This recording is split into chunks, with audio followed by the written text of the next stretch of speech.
আর black মার্কেটে যেগুলো illegal parking আছে ভেঙে দিতে হবে।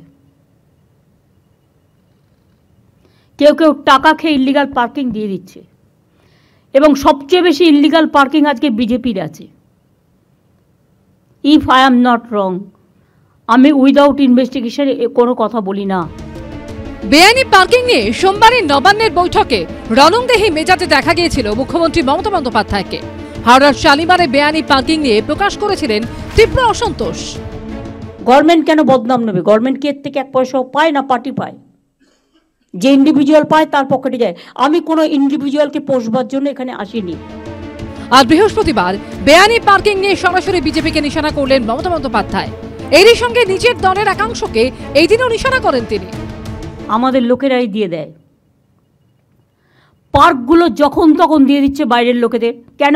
এলাকা নষ্ট করতে দেবেন কেন? পার্কগুলো তার লোকাল এরিয়ার একটা সম্পদ। তার লোকাল এরিয়ার পুজো হবে, ফেস্টিভ্যাল হবে, খেলা হবে, মেলা হবে, বাইরের লোকেদের জন্য আপনি কেন দেবেন? এসব সব মমতা ব্যানার্জির নাটক, রাজনৈতিক উদ্দেশ্যে এটা উনি করছেন, আর সাম্প্রদায়িকতার কারণে এটা করছেন। সেই কারণে স্বচ্ছ দৃষ্টিভঙ্গি নিয়ে উনি করছেন না।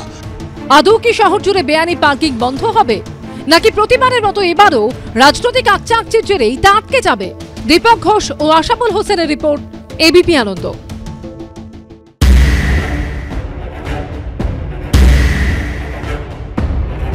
এর মধ্যে অনেকের ইনভলভমেন্ট আছে, আমি ডাইরেক্ট নাম বলছি না।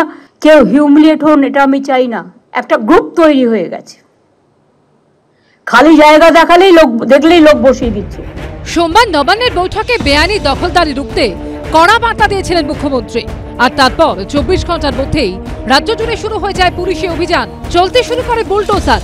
দুদিন লাগাতার উচ্ছেদ অভিযান চলার পর বৃহস্পতিবার নবান্নের আরও এক বৈঠক থেকে এবার সাময়িক অভিযান বিরতির ঘোষণা করলেন মমতা বন্দ্যোপাধ্যায়।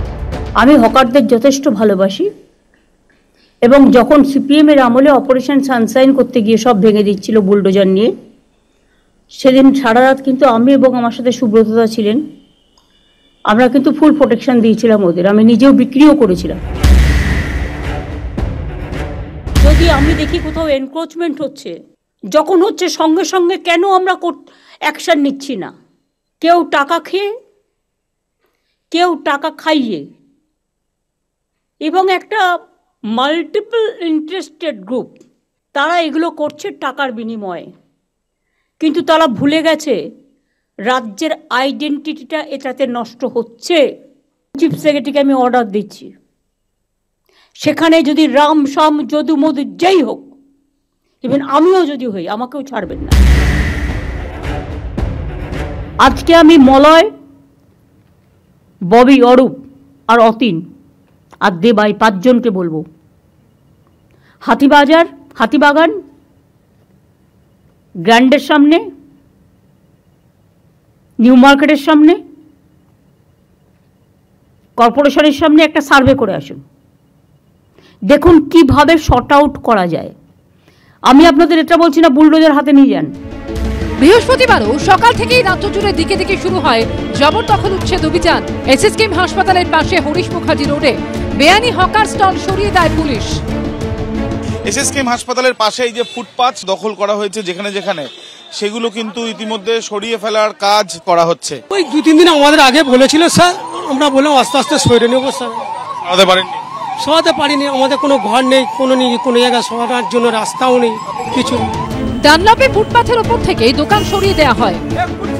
সরাসরি ছবি দেখাচ্ছি আমরা, যে যে জায়গা এনক্রোচমেন্ট রয়েছে ডানলপ জাংশনে, প্রত্যেকটা এনক্রোচমেন্ট পুলিশ আধিকারিকরা কিন্তু সরিয়ে দিচ্ছেন। 1 ঘন্টার মধ্যে এখান থেকে রাস্তা পুরো ক্লিয়ার চাই, ফুটপাথ পুরো ক্লিয়ার চাই। ওদের ওখান থেকে সরাতে বলুন তো, ওদের বাক্স আছে, মিষ্টির দোকানে যে বাক্স আছে, বাক্স ঢোকাতে বলুন, রাস্তার উপরে যে বাক্স আছে ঢোকাতে বলুন ভেতরে। ফুটপাথের দোকান আমাদের বলেছে তুলে দিতে, আমরা তুলে দেবো, কিন্তু তার সঙ্গে সঙ্গে যাদের পয়সা রয়েছে, বেআইনি বিল্ডিং এবং বেআইনি কনস্ট্রাকশন করে ফুটপাথের মধ্যে এখানে আছে, সেইটাও ভাঙা হোক। বৃহস্পতিবারও যদুবাবুর বাজারে অভিযান চালায় ভবানীপুর থানার পুলিশ। দোকান এখানে, কিন্তু বাইরে রাস্তার মধ্যে, অর্থাৎ ব্ল্যাক টপের ওপরে, রাস্তার ওপরে কিন্তু জিনিসপত্র রাখা, সেটা সরাতে বলা হচ্ছে এই মুহূর্তে।